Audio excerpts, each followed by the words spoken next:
It has become abundantly obvious that the forces of truth, justice, and the American way have gone out of fashion. Superman is dead, and the barbarians have taken over the Republic. Every day, fools and hypocrites like Maine Republican Sen. Susan Collins stand at their pulpits and shamelessly voice their support for an ill-tempered, insecure frat boy who enjoys beer and sexual assault. All the while, the President of the United States makes it a point to mock rape victims. If you can peel yourself away from the live stream of democracy's disembowelment, there is one ray of hope to be found in the midst of this unmitigated shitstorm, the midterm elections. In less than a month, you can put these traitors to simple human decency out of jobs. You can use your vote to say you support rape victims and not rapists. You can show you give a damn about women, immigrants, people of color, and everyone else these bastards would strip of their most basic rights. All you have to do is vote. And to make sure you wouldn't forget, Eric Andre, the Boca Raton-born comedian who once asked Alex Jones to have sex with his wife outside the Republican National Convention, came to town last night to give you plenty of reasons to get to the ballot box. Andre, who is best known for his antics on Adult Swim's The Eric Andre Show, is perhaps the perfect man to host a Miami voter registration rally in this time of lunacy.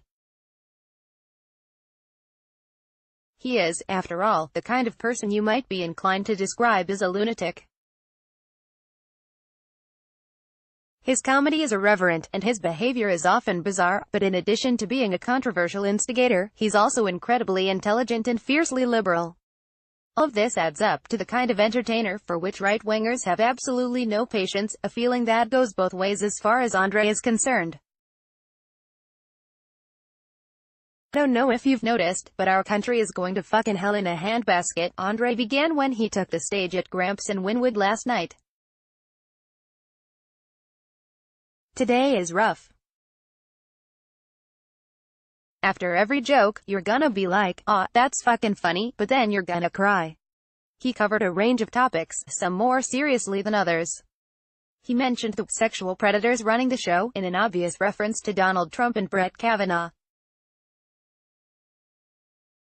He also talked about the inefficacy of the drug war and the importance of feminism and women's equality. But he consistently made a point of bringing the crowd back to the central purpose of the rally. "I want to get people to register to vote, and I want to get people excited about November," the comedian said, rousing cheers from the crowd, "'cause the fucking bad guys from a Jean-Claude Van Damme movie are running the country. It's up to you to save the country from sociopaths." There were plenty of lighter moments throughout Andre's sets, like when he asked if marijuana was legal yet in Florida before asking if ranch was legal, a reference to one of his most popular bits from The Eric Andre Show. He closed the night by inviting half a dozen people on stage and texting their moms using their phone's autocomplete functions to see whose confused parent he could piss off first. In a brief interview with New Times Backstage, Andre explained that his aim to get people registered to vote is born out of his concern over one of the biggest issues facing our beleaguered country, the right to vote itself. "I feel like Republicans are doing everything in their power to keep people who aren't rich, white, Christian, heterosexual businessmen from voting," Andre says. Gerrymandering and the fact that felons who have served their time aren't allowed to vote, I think that's ridiculous. I think you should automatically be registered to vote. I don't know why there's voter registration. Once you turn 18, if you're old enough to die for your country, voter registration should not only be automatic, it should be mandatory." Even a comedian as energetic and bombastic as Andre can't help but sound somewhat dispirited by the reality of the Kavanaugh situation. Not only is the highest court in the land being tainted and turned into something painfully illegitimate on live TV, but the people who are forcibly dragging the bench down to such tawdry depths are also sending an atrocious signal to women across the country, that they don't really matter.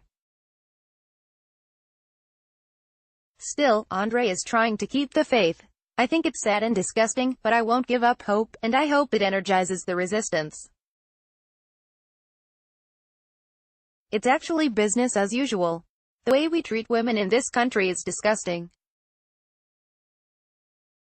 There's also a lot of women, I call them Aunt Toms, there's a lot of women that have Stockholm Syndrome and support these rapists as well.